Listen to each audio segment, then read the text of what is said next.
Ladies and gentlemen, boys and girls, Black Panther came out this weekend, so you know what time it is. It is Car Ride Review.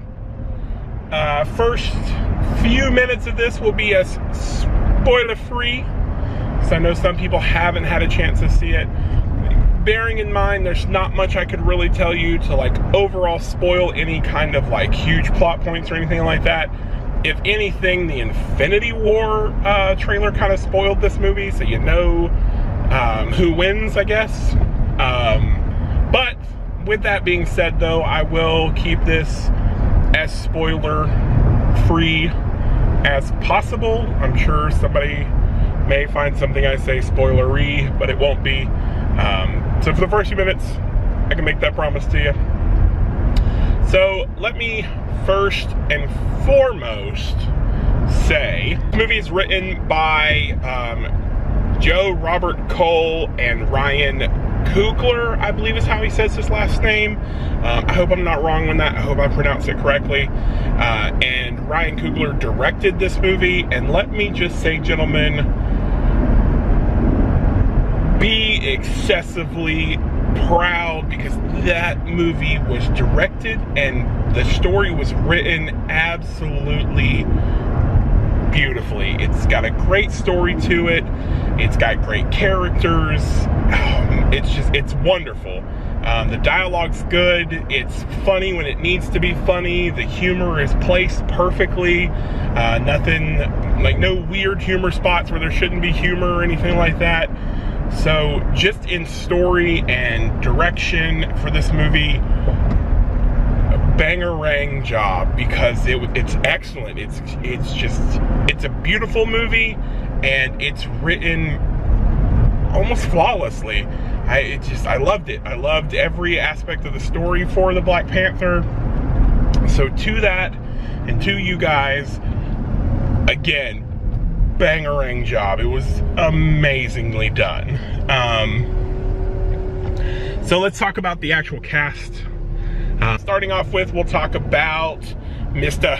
Chadwick Boseman, aka King, T'Challa, aka the Black Panther. Did a great job. Wow, it was,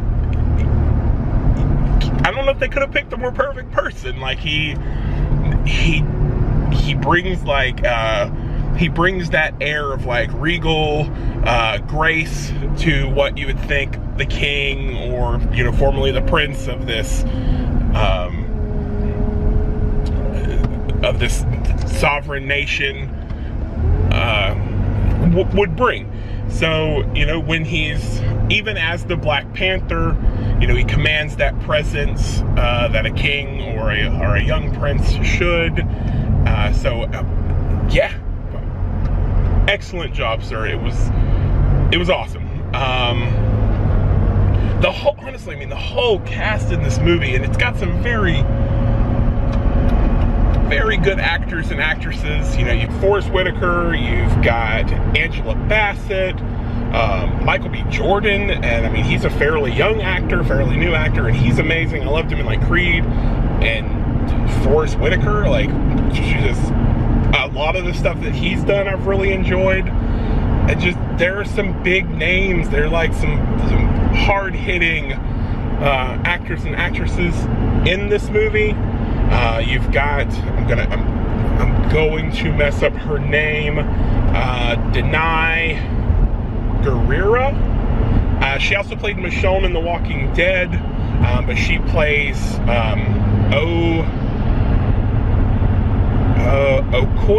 Okoye, I think is how it's pronounced. I know I'm botching it. I've only seen it once. Give me a couple more times and I'll have the names down. Which is like a general in like the Wakandan army. And she's bad to the bone. Like, bad to the bone. Even in super soldier form, I think give Black Panther a run for his money. So, yeah, wow, okay. Because I'm trying to keep from spoiling things. Again, The cast in this movie, excellent job. All excellent actors and actresses. They all played these amazingly fierce, noble, regal, fun, funny parts. I will say that my favorite character is Princess Shuri, I believe is how they said her name. And again, if I'm butchering any of these names, I really apologize. Princess Shuri is played by Letitia Wright, and she's just, for me, she was the comic relief. Plus, she's like, she's the young character, so she'll be really relatable to younger audiences because of some of the jokes that she makes. Like, they're very modern sort of jokes, and I don't mean modern in a bad way. I mean like referencing like Vine or YouTube or like standard social media that we see today. Some of her jokes reference stuff like that, and I think that makes it even more brilliant. But I have to say, she's one of my favorite characters. Even though, like I said, it's all a great cast. But I'll definitely say Princess Shuri. Letitia Wright, hope I said her name correctly. She's my favorite character though. So I've heard I hadn't seen her in anything else, but I mean, here in the last few years, I don't see as many movies as I used to. I did hear or read that she's in Black Mirror, which I know one of the other cast in this particular movie was also in Black Mirror. I saw that episode. I just haven't gotten that far into Black Mirror, I guess, to see her episode. So I'm gonna need to go find it because I've heard it's good. So anyways, so yeah, she's my favorite. She's my favorite character. Just, she's a well-rounded character. And just, again, some of her dialogue is some of the best dialogue. So, now, from this point on, I'm gonna spoil a lot of things. I'm gonna talk about specific dialogue. I'm gonna talk about specific items that take place within the movie. So, you've been warned. We're going full-on spoilers from this point on. So go on. If you don't want to know, go on. Now's your chance. Go on. All right. Spoilery review. Michael B. Jordan plays Eric Killmonger in this movie, and he is the best villain that Marvel has had ever. He doesn't feel like a throwaway villain. He feels like a villain with an actual cause and an actual purpose and a variable meaning behind why he's doing what he's doing. I wish that he had not died. I wish they had another route for him to take, or he had found a way to escape to come back at another time, just because I loved him as a villain. I loved him as a character, and if you were to take T'Challa and Eric Killmonger and put them in the same body, they'd make the perfect king. You have two completely different opposite ends of the spectrum, you know, the yin and the yang of the Wakandan Empire. So yeah, again, I loved him as a villain. I loved his story. Michael B. Jordan did an amazing job with it, and I wish we would have had him around. In fact, he's got quite a few of the best lines in the movie. Killmonger does. So that was interesting. His last line of the movie it's really like eye-opening and kind of like breathtaking, just the way he goes down, the way he dies. So basically the way the story goes, it starts out with T'Challa becoming king. He goes through the rites.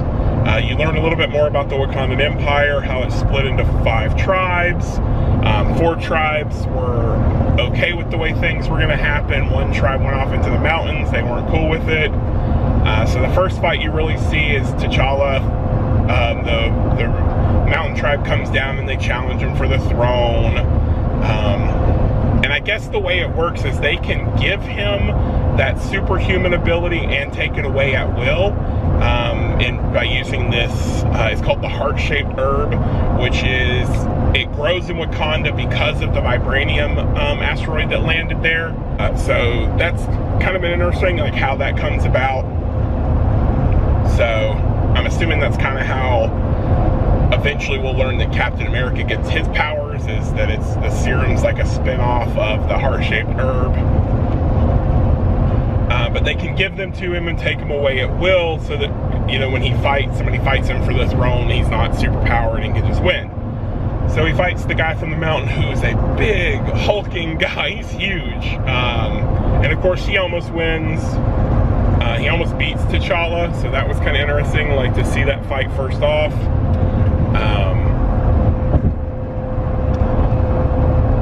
So basically, T'Challa becomes king, and then while that's all going on, you have Andy Serkis's character, who's got, who works with Killmonger, and they find a piece of vibranium, and they steal it, and they're trying to sell it. And when Serkis's character, Claw, stole vibranium the first time, which you find out that it was T'Challa's dad's brother, so T'Challa's uncle, who basically told Claw where he could find vibranium, and because of that, Claw ends up killing Daniel Kaluuya's character's dad. Daniel's character's name is Wakubai. They're called like the Border Tribe. They got really cool like armored rhinoceroses that they can call and stuff like that. It's really neat. It's really neat.